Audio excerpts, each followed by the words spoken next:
السلام علیکم ورحمۃ اللہ وبرکاتہ۔ دوستو، آج ہم لے کر آئے ہیں حضرت مولانا تقی عثمانی صاحب کی ویڈیو کو۔ دیکھتے ہیں حضرت کیا فرماتے ہیں تبلیغ کے بارے میں۔ آئیے چل سنتے ہیں۔ ایک اور بات، کچھ تبلیغی جماعت کے بنیادی اصول تھے، ان میں سے ایک اصول یہ تھا کہ تبلیغی جماعت کوئی فتویٰ نہیں دے گی۔ فتویٰ اگر کوئی پوچھے تو مفتیوں کے پاس جاؤ، تبلیغی جماعت کوئی فتویٰ نہیں دے گی۔ اب فتوے صادر ہو رہے ہیں تبلیغی جماعت، فلاں چیز حلال ہے، فلاں چیز حرام ہے، اور جو کوئی اس فتوے کے خلاف کسی نے کوئی بات کہی ہے تو اس کو جاہل کہا جا رہا ہے، اس کو کہا جا رہا ہے کہ جاہل ہے، جاہلوں نے فتویٰ دیا۔ یہ کبھی نہیں ہوا تبلیغی جماعت کے اصولوں کے خلاف کہ وہ فتویٰ دے۔ تبلیغی جماعت کے اصولوں کے خلاف ہے کہ کسی کی تردید کرے۔ اصول جو حضرت مولانا الیاس صاحب رحمۃ اللہ علیہ کے وقت سے چلے آ رہے تھے، اس میں تردید کا کوئی پہلو نہیں تھا، وہ مثبت دعوت تھی، دین کی مثبت چیزوں کی دعوت تھی۔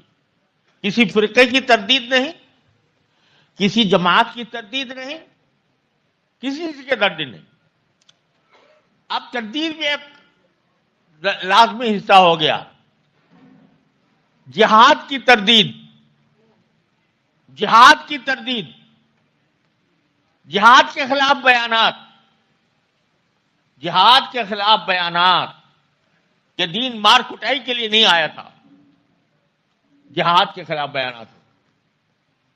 اور جہاد کے جو لوگ جہاد کوئی کر رہے ہوں ان کو ناسمجھ، بے وقوف اور دین کی سمجھ نہ رکھنے والا قرار دیا جا رہا ہے، اور اس کی تردید ہو رہی ہے۔ شیعوں کی تردید نہیں، بریلویوں کی تردید نہیں، دیوبندیوں کی تردید نہیں، کسی فرقے کی تردید نہیں، لیکن مجاہدین کی تردید ہے جو جہاد کر رہا ہو۔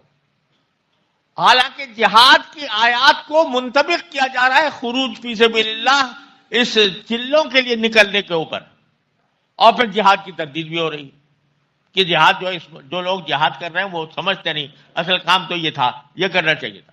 یہ فتوے اور یہ ان خیالات کا اظہار، تردید جو بنیادی اصولوں کے خلاف بات تھی، وہ کی جا رہی ہے۔ بھائیوں، میں کسی بری نیت سے یہ کام نہیں کر رہا، میں بات نہیں کر رہا۔